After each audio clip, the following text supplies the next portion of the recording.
अस्सलाम वालेकुम all students, welcome back. आज हम करेंगे कुछ new vocabularies.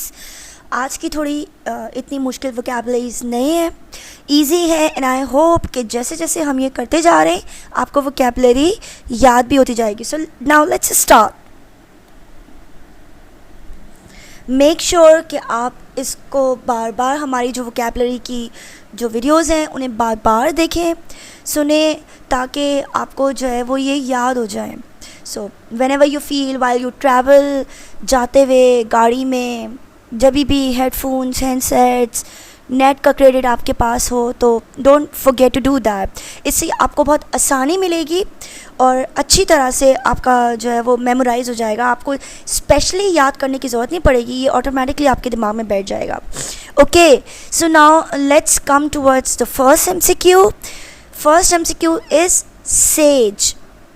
What is the meaning of sage? A wise man, tropical tree, tail, or D is era. What do you think is the right answer? A, B, C or D? तुक्का लगाओ, तुक्का। इतनी तो ज़ाहिर है English पे हम focus करते नहीं हैं, ज़्यादातर हम लोग करते हैं इग्नोर। सो अभी के लिए तुक्का लगाओ और जैसे जैसे याद होता जाए तो make sure you attempt the right option in your exam, in your test. Wise man, tropical tree, tale और D era. What is the right answer? Okay, here we go. The correct answer is A, a wise man. अच्छा जी, says कहते हैं एक बुर्दबार इंसान को जिसकी observation बहुत अच्छी हो, जो फैसले बहुत सूझबूझ के समझ के करता हो, एक समझदार इंसान को। अच्छा, दूसरी तरफ सेज कुछ जगहों पे हर्ब के लिए भी यूज़ होता है। एक ख़ास हर्ब है जो यूरोपियन कंट्रीज़ में पाई जाती है। हर्ब्स के लिए ग्रीनिश उनके पत्ते होते हैं, उसके लिए भी जो है वो सेज का वर्ड यूज़ किया जाता है। लेकिन यहाँ पे ऑप्शन बी क्यों सही नहीं हो सकती है?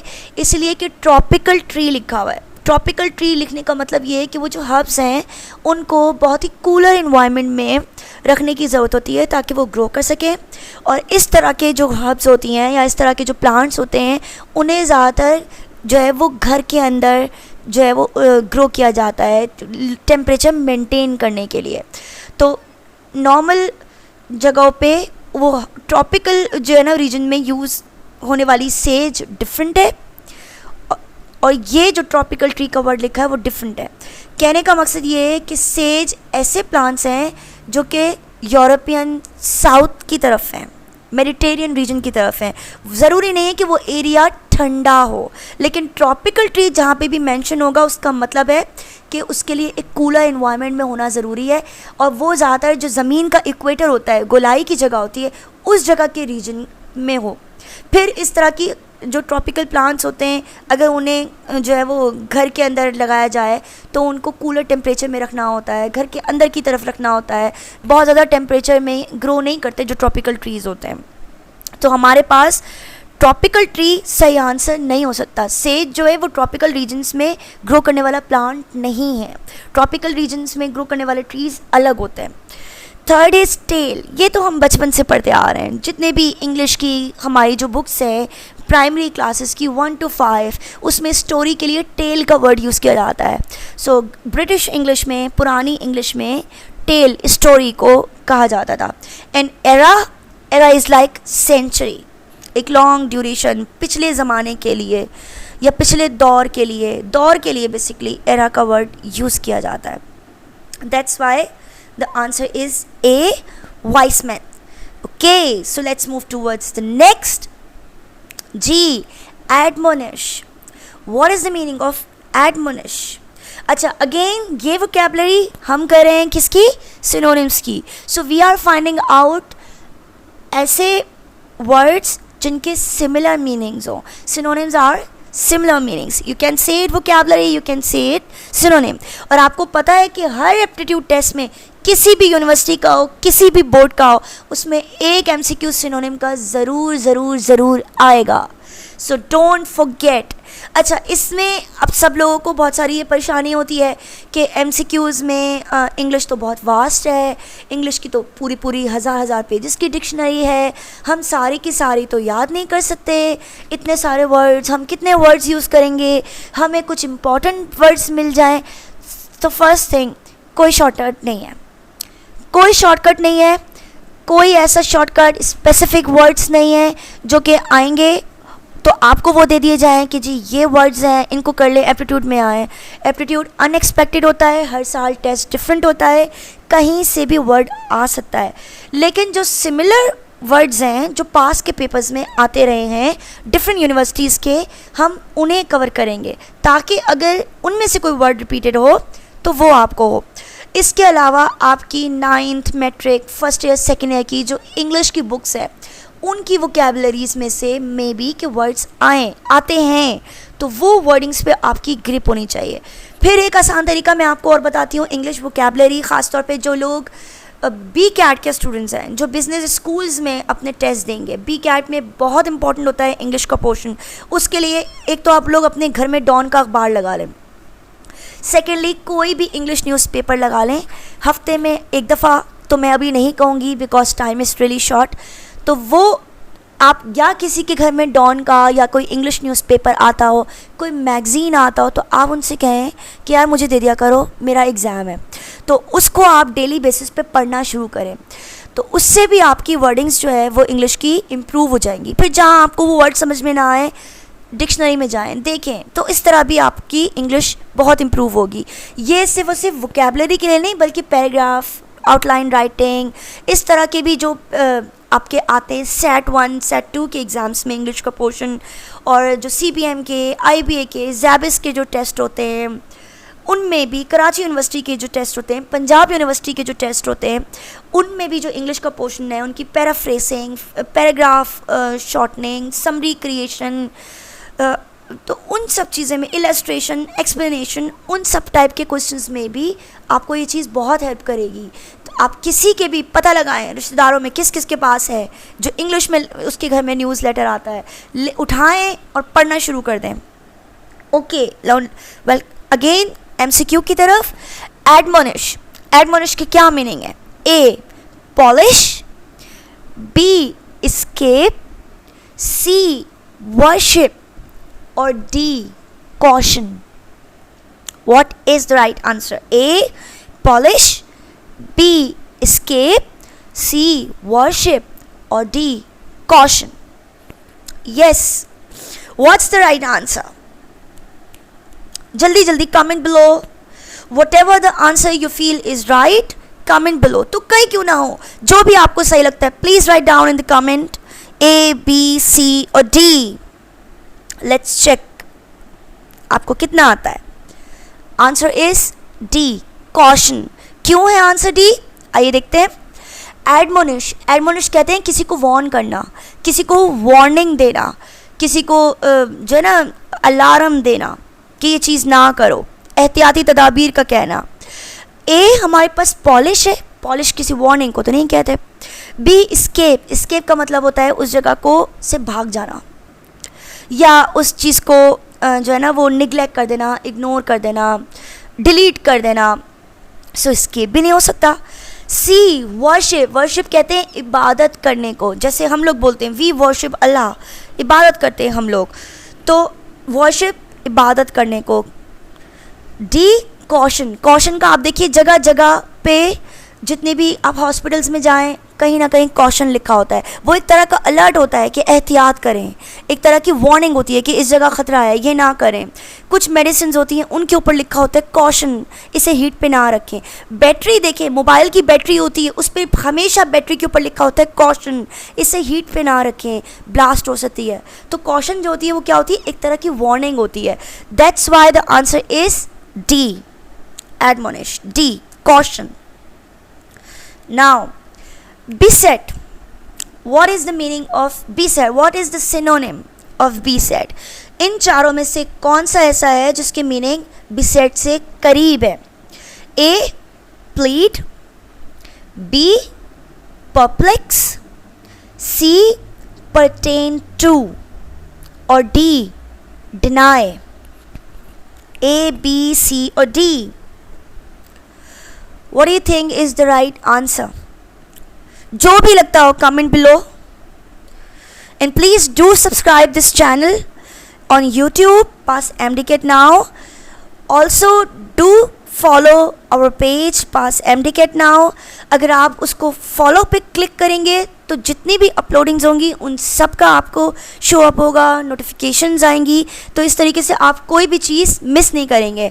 हम अपने सेशंस में कोशिश करेंगे कि आपको अच्छे से अच्छा लर्निंग ईजी करके बताएं ताकि आपको याद स्पेशली करने की ज़रूरत ना हो, ऑटोमेटिकली आपको याद हो जाए हमारे साथ करते करते. तो डेली हम कुछ अपलोडिंग्स हो रही हैं वहाँ पे, डेली हम अपलोडिंग्स करेंगे जब तक कि आपकी टेस्ट डेट नहीं आ जाते. सो अगर आप कोई चीज़ मिस नहीं करना चाहते so please follow us. Okay, what is the right answer? A, B, C और डी? अच्छा, बी सेट. बी सेट किसे कहते हैं? बी सेट कहते हैं किसी को हिरासा करना, किसी को डराना, किसी को घेर लेना, किसी के लिए परेशानी जो है वो पैदा करना, उसको कहते हैं बी सेट. अब इसमें ऑप्शन ए लिखी हुई है प्लीड. प्लीड, ये जो साउंड है ये थोड़ा थोड़ा मिलता हुआ लग रहा है अपील से. प्लीड जैसे कुछ आप रिक्वेस्ट कर रहे हो. तो प्लीड का मीनिंग अपील करना होता है, किसी से रिक्वेस्ट करना, किसी से इल्तिजा करना, मांगना, इसको हम कहते हैं प्लीड.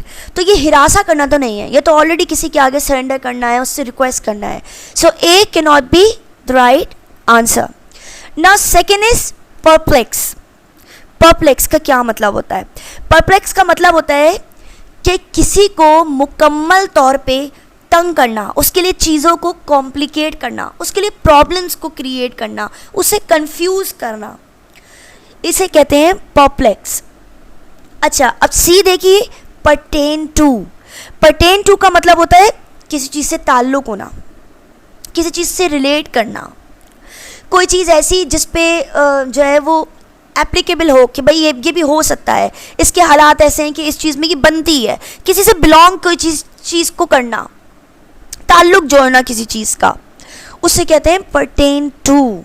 रिलेट करना कि हाँ इस कंडीशन में ये भी हो सकता है, एप्लीकेबल है, कर सकते हैं. ताल्लुक़ जोड़ना या एसोसिएट करना, उसको हम कहते हैं pertain to. And D is deny. Simply मना कर देना.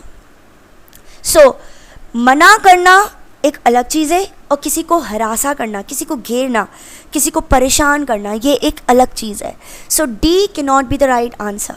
ए आपको पता है नहीं हो सकता सिंपली. सी आपको पता है ताल्लुक़ जोड़ना, वो भी नहीं हो सकता.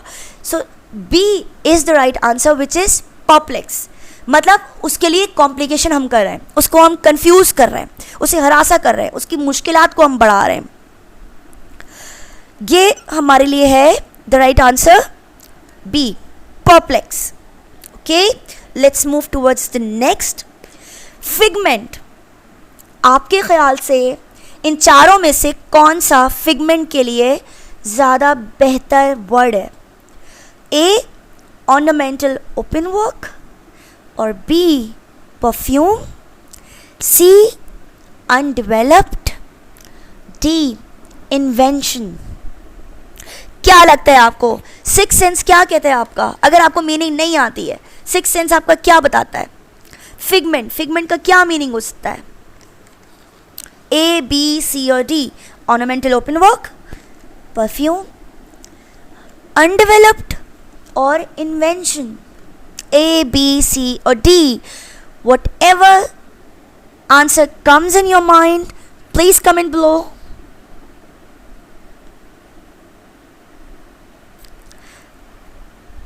Okay, the correct answer is D, invention.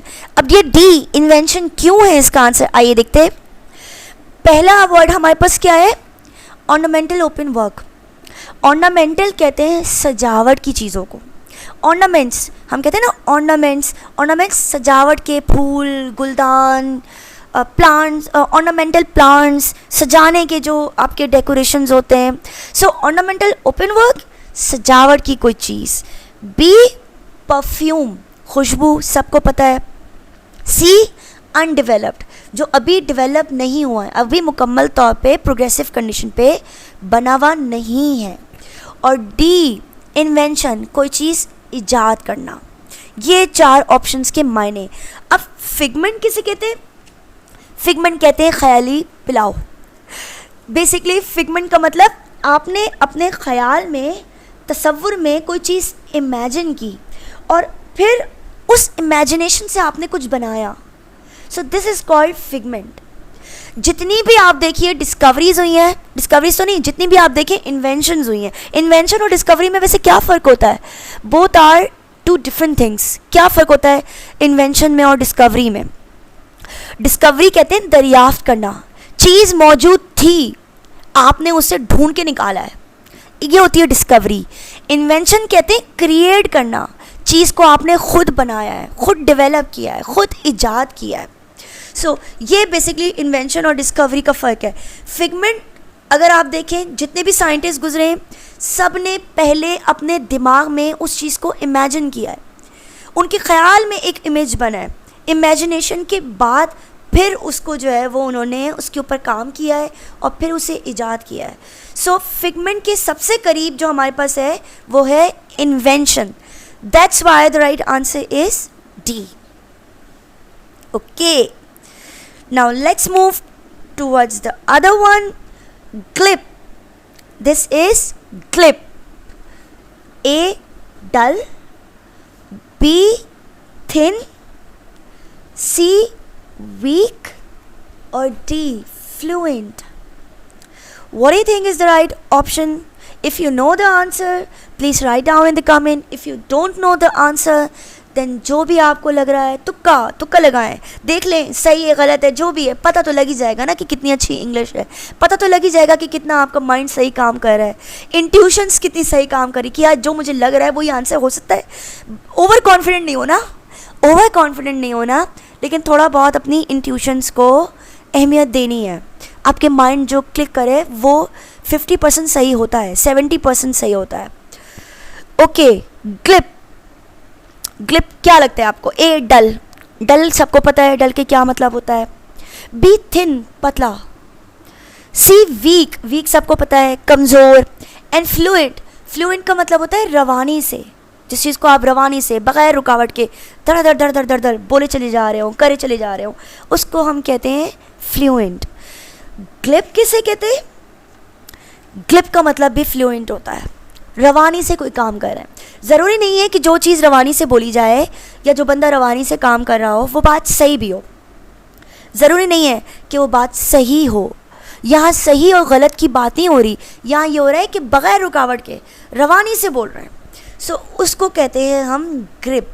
हो सकता है कि वो लॉन्ग टर्म बातचीत ना हो, ऊपरी किसी के ख़यालात हों जो वो तेज़ी से बोल रहा हो, वो सिंसियर ना हो आपके साथ, तो थोड़ा सही बात ना कर रहा हो, लेकिन वो बोलता रवानी से। तो ये जो रवानगी है उसकी बोलने की, बग़ैर रुकावट के नॉन स्टॉप बोलने की, इसको हम बोलते हैं ग्लिप।